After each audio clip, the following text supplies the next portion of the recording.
son de 3 días, Ajá. mínimos.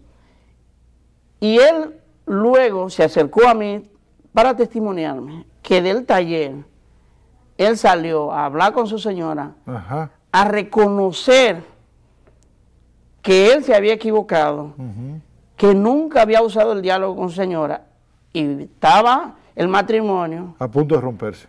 estaban separados ya. Estaban separados, ok. Y él salió del Del taller. taller convencido de que él tenía la culpa por no tener la habilidad de dialogar, de sentarse a dialogar y de concertar, De escuchar. porque él entendía que él Tenía la razón. tenía la razón y la verdad absoluta. Sí, sí. Y él fue y se reconcilió y salvó su matrimonio Qué bien. con todo y sus hijos, que ya tenían 2 hijos. Entonces, esa para mí es una experiencia. Tú mencionas esa, me parece muy bien, y también pudiera darse de padre a hijos también, ¿no? Sí. Donde fracasa la comunicación. No, y en las escuelas hay muchos profesores que todavía muy autoritarios. muy autoritarios, que califican al alumno de una manera tal que el niño no avanza en el proceso de enseñanza-aprendizaje. Porque que un profesor le dice a un niño, pero tú si eres... despectivo, ¿no? Un término despectivo como bruto, tú si eres caco, qué sé yo, lo que sea, indiscutiblemente que de ese momento... Eso es violencia verbal. Violencia verbal y produce una ruptura en la comunicación, porque el niño se indispone y además llega a creérselo. Claro. Llega a creérselo. Pero se lo está diciendo su maestro. Su maestra. Entonces, esa experiencia fue interesante porque... Ustedes dieron talleres a maestros, también maestras. Sí, a más de 150 profesores de educación básica. ¿Y cuál fue su receptividad? Al extremo de que los niveles de conflicto que se daban en la escuela se redujeron. Qué bien. Por encima de un 80% de los conflictos en las comunidades intervenidas. Porque también no solo dimos los cursos, talleres, sino también que le dimos seguimiento. Y cada profesor tenía la responsabilidad de replicar la experiencia con los otros profesores que no fueron, con sus estudiantes en sus respectivas aulas, pero también con la Asociación de Madres, Padres y Amigos de las Escuelas, los AMPAES. Muy bien. Entonces, fue una experiencia enriquecedora, una experiencia que yo he intentado reproducir, pero tú sabes que tiene un costo, era un proyecto financiado por CRS, porque tiene un costo, dura 3 días, en un lugar implica recursos, entonces, pero es una experiencia que yo creo que educación que la conoce, el Ministerio de Educación que la conoce porque se vivió se construyeron alianzas para esto, con el Ministerio de Educación, con la Regional de Mao de Educación y también con la Procuraduría Fiscal de Mao. Y los programas estos de seguridad democrática también trabajan con este criterio, ¿no? A nivel de los barrios. ¿Qué sabes tú? ¿Qué noticias has tenido? Bueno, la experiencia es que es una propuesta de naturaleza policial, es lo primero. Es decir, el control del espacio territorial llamado comunidad-barrio es a partir de la presencia policial. Entonces, debería ser a la inversa, debería ser la comunidad, a partir del liderazgo comunitario, que promueva barrios seguros y no la policía. Qué interesante tu enfoque. Es decir, el Estado tiene capacidad de promover paz, de promover convivencia. ¿Qué tú dices? Yo creo que no. Yo creo que no. Bien haría el Ministerio de Interior y Policía reinvertir el programa. Y en vez de reunirse y llevar motorizado o llevar mayor patrullaje, establezca alianza con el liderazgo comunitario.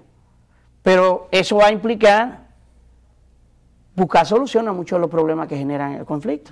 De injusticia, de exclusión, falta de oportunidades, de desempleo, de obras esenciales. Tú sabes que te estoy escuchando y te estoy escuchando con mucha atención. Me encanta tu enfoque porque hoy precisamente publicamos en Perspectiva Ciudadana una entrevista con Tarso Genro, gobernador en uno de los estados brasileños, que fue ministro de Justicia de Lula, y el éxito de la pacificación de lugares de alto de la favela parte de ese concepto que tú estás diciendo. Es decir, ellos se reunieron y empoderaron a las comunidades de la necesidad de una convivencia pacífica, ¿no? Y entonces a partir de ahí, pues surgieron maneras, formas que el Estado apoyó, pero realmente una iniciativa, porque quienes, decía él, quienes necesitan la paz no son los funcionarios del gobierno, sino los ciudadanos que viven ahí. Es decir, yo necesito vivir en paz aquí donde con mis vecinos, ¿verdad? O sea, que es una necesidad de las comunidades.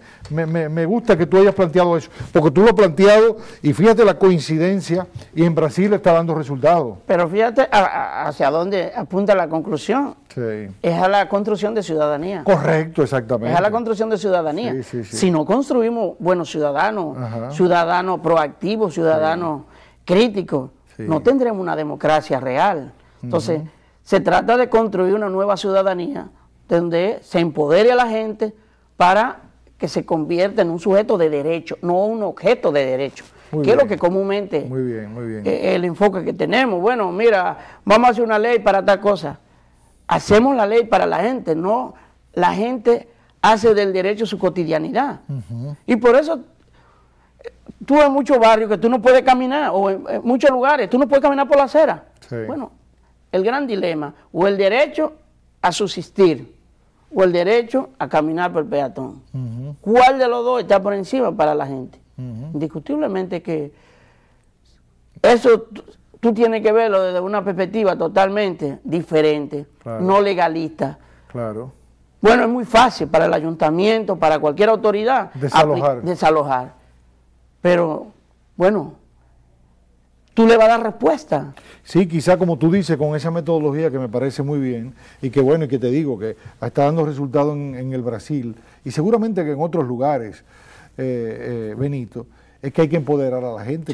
¿Por qué en lugar de los funcionarios decidir y entonces aplicar, no convocan, como dices tú, como planteas tú, a la comunidad? Mire, tenemos un inconveniente.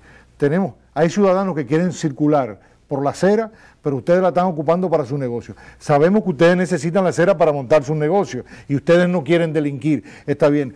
¿Qué solución le encontramos? Entonces ahí pudiera haber, quizá entonces que el Estado ayude a encontrar un galpón, por ejemplo, para que les ayude en el alquiler del galpón, para que ellos puedan operar. Son múltiples las soluciones, que es lo que tú dices, y es una solución concertada, pacífica y sostenible.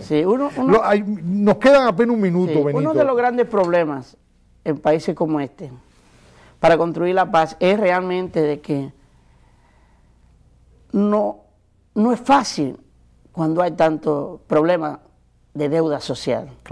Hay una deuda social inmensa, pero además las políticas, entre comillas, sociales que se definen desde despacho, frío, y desde la lógica interpretativa de los funcionarios. Así es. Porque no consultan.